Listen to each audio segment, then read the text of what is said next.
ವೀಕ್ಷಕರೇ, ಈಗ ನಿಮ್ಮ ಕರೆಗಳನ್ನು ಸ್ವೀಕರಿಸುವಂತಹ ಸಮಯ. ನಿಮ್ಮ ಕರೆಗಳಿಗೆ ಗುರುಜಿಯವರು ಸ್ಪಂದಿಸಿ ನಿಮ್ಮ ಸಮಸ್ಯೆಗಳಿಗೆ ಪರಿಹಾರವನ್ನು ತಿಳಿಸಿಕೊಡುವಂತಹ ಸಮಯ. ಹಾಗಿದ್ರೆ ಬನ್ನಿ ಪ್ರಾರಂಭ ಮಾಡೋಣ. ಸ್ವರ ಜ್ಯೋತಿಷ್ಯ ವಿಭಾಗ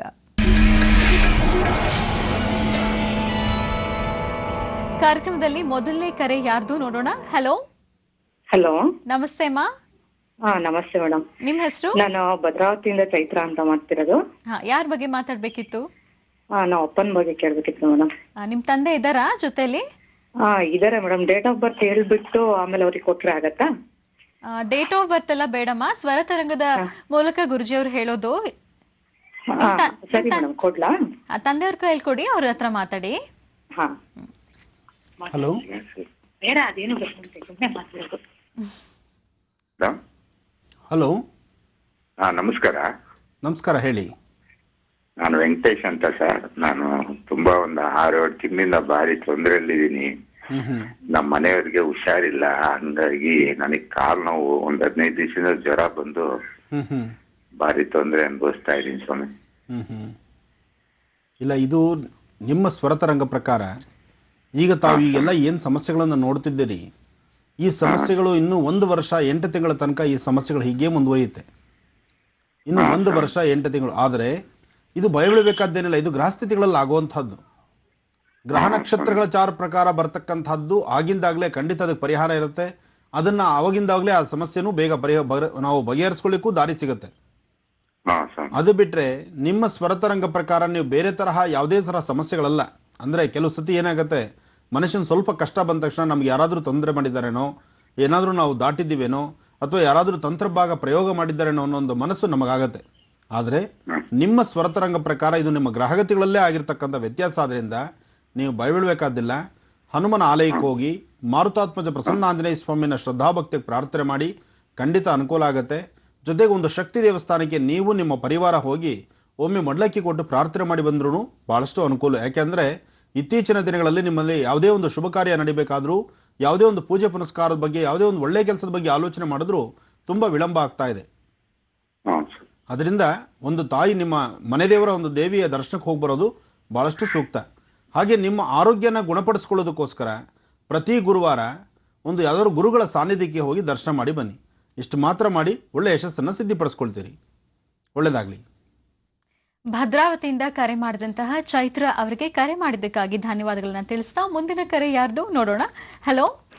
ಹಲೋ, ನಮಸ್ತೆ. ನಮಸ್ತೆ, ನಿಮ್ಮ ಹೆಸರು? ಶ್ರೀಧರ್ ಅಂತೇಳಿ. ಎಲ್ಲಿಂದ ಮಾತಾಡ್ತಾ ಇದ್ದೀರಾ ಸರ್? ರಾಯಚೂರು ಡಿಸ್ಟಿಕ್ ದೇವದುರ್ಗ ತಾಲೂಕಿನಿಂದ ಮಾತಾಡ್ತಿದ್ದೀನಿ ಮೇಡಮ್. ಊರಿನಿಂದ. ಯಾರ ಬಗ್ಗೆ ಮಾತಾಡ್ಬೇಕಿತ್ತು? ನನ್ನ ಬಗ್ಗೆನೇ ಮಾತಾಡಬೇಕಿತ್ತು ಮೇಡಮ್. ಗುರುಜಿ ಇದ್ದಾರೆ, ಮಾತಾಡಿ ಸರ್. ಓಕೆ, ನಮಸ್ತೆ ಗುರುಗಳೇ. ನಮಸ್ತೆ, ಚೆನ್ನಾಗಿದ್ದೀರಾ? ಚೆನ್ನಾಗಿದ್ದೀನಿ. ಚೆನ್ನಾಗಿದ್ದೀರಿ ಗುರುಗಳೇ? ಚೆನ್ನಾಗಿದ್ದೀನಿ. ನಿಮ್ಮ ಕಡೆ ಪವರ್ ಪ್ರಾಬ್ಲಮ್ ಇಲ್ವಾ?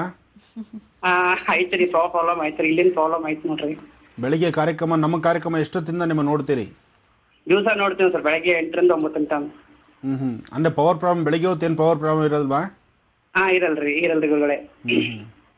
ಗುರುಗಳೇ, ನಿಮ್ ಜೊತೆ ಮಾತಾಡ್ತಾ ಏನ್ ಮಾತಾಡ್ಬೇಕು ಗೊತ್ತಾಗೋದು, ಖುಷಿ ಆಗ್ತಿದೆ ಬಹಳಷ್ಟು. ನಮ್ಮಮ್ಮ ನಿಮ್ ಬಗ್ಗೆ ಬಹಳಷ್ಟು ಹೇಳ್ತಿದ್ದಾರೆ. ಒಳ್ಳೆ ಗುರುಗಳು, ಒಳ್ಳೆ ಗುರುಗಳು.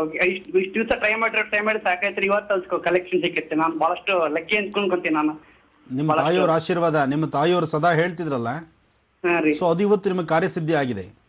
ಓಕೆ ಗುರುಗಳೇ. ನನ್ನ ಬಗ್ಗೆನೇ ಕೇಳಬೇಕಿತ್ತು ಗುರುಗಳೇ. ಹೇಳಿ, ಏನ್ ಮಾಡ್ತಿದ್ರಿ ತಾವು?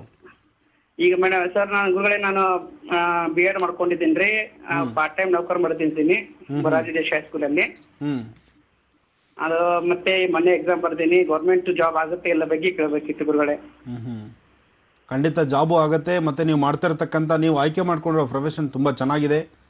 ಮಕ್ಕಳಿಗೆ ಪಾಠ ಹೇಳುವಂಥದ್ದು, ನಿಮ್ಮ ಜೀವನದಲ್ಲಿ ನೀವು ಕಲಿತಂತಹ ವಿದ್ವತ್ತಿನಿಂದ 10 ಜನ ಮಕ್ಕಳಿಗೆ ಒಂದು ದಾರಿದೀಪವಾಗುತ್ತೆ, ಇನ್ನೊಬ್ಬರ ಜೀವನದಲ್ಲಿ ಬೆಳಕಾಗುತ್ತೆ. ಅಂದ್ರೆ ಅದಕ್ಕಿನ್ನ ಪುಣ್ಯದ ಕೆಲಸ ಇನ್ನೊಂದಲ್ಲ.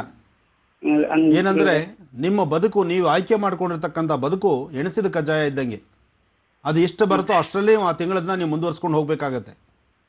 ಆದರೆ ಇದರಿಂದ ನಿಮ್ಮ ಜೀವನಕ್ಕೊಂದು ತೃಪ್ತಿ ಇದೆ. ನಾನು ಕಲಿತಂತಹ ವಿದ್ವತ್ತಿನಿಂದ ಮಕ್ಕಳ ಜೀವನಕ್ಕೆ ಬೆಳಕಾಗ್ತಿದೆ ಅನ್ನೋ ಒಂದು ಸಂತೋಷ ನಿಮಗೆ ಸಿಗುತ್ತೆ. ಖಂಡಿತ ಒಳ್ಳೆ ವಿದ್ವತ್ತನ್ನು ಆಯ್ಕೆ ಮಾಡ್ಕೊಂಡಿದ್ದೀರಿ. ನಿಮ್ಮ ತಾಯಿ ಆಶೀರ್ವಾದ ಚೆನ್ನಾಗಿದೆ. ಮುಂದಿನ ದಿನಗಳಲ್ಲಿ ಬಹಳ ಚೆನ್ನಾಗಿರ್ತೀರಿ, ನೀವು ಒಳ್ಳೆ ಯಶಸ್ಸಿರ್ತೀರಿ. ಹೇಳಬೇಕಂದ್ರೆ ನಾಸ್ತಿಕರಾಗಿ ಇವತ್ತಿನ ದಿವಸ ಆಸ್ತಿಕರಾಗಿ ಮುಂದೆ ಬಂದಿದ್ದೀರಿ ನೀವು. ಹೌದು ಗುರುಗಳೇ. ಹಿಂದೆ ಯಾವುದನ್ನು ನಂಬದಿದ್ದವರು ಈಗ ಎಲ್ಲವರ ಕಡೆ ನಂಬಿಕೆ ಮತ್ತು ಒಂದು ಒಂದು ದೇವರು ಪೂಜೆ ಪುನಸ್ಕಾರ ಅಂತ ಈಗ ಈ ಒಂದು ರೂಟಲ್ಲಿ ಪ್ರಯಾಣ ಬೆಳೆಸ್ತಾ ಇದ್ದೀರಿ. ಹೌದು ಗುರುಗಳೇ. ಅದರಿಂದ ಒಳ್ಳೆ ಯಶಸ್ಸಿದೆ. ಖಂಡಿತ ಭಗವಂತ ನಿಮ್ಮನ್ನು ಯಾವ ಕಾಲಕ್ಕೆ ಹೇಗೆ ತಿರುಗಿಸ್ಬೇಕು, ಯಾವ ಕಾಲಕ್ಕೆ ಹೇಗೆ ತಿರುಗಿಸಿ ನಿಮ್ಮ ಜೀವನಕ್ಕೆ ಬೆಳಕು ಕೊಡಬೇಕು ಅನ್ನೋದನ್ನು ಅದು ಭಗವಂತನ ಬಿಟ್ಟು ವಿಚಾರ. ಅದರಿಂದ ಆತ ಈ ಜೀವನದಲ್ಲಿ ಬೆಳಕನ್ನು ತೋರಿಸ್ತಾ ಇದ್ದಾನೆ.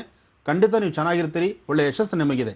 ನಿಮ್ಮ ಊರಿನ ನಿಮ್ಮ ಭಾಗದ ಸುರಗೇಶ್ವರ ಅಲ್ಲಿ ಆ ಭಾಗದಲ್ಲಿ ಭಾಳ ವಿಶೇಷ ಅನ್ಸುತ್ತಲ್ವಾ? ಹೌದು ಗುರುಗಳೇ. ಆ ಭಗವಂತನ ಸಂಪೂರ್ಣ ಅನುಗ್ರಹ ನಿಮಗಾಗಲಿ, ಆ ಸುರೇಶ್ವರನ ಅನುಗ್ರಹ ನಿಮಗಾಗಲಿ, ಒಳ್ಳೆಯದಾಗಲಿ.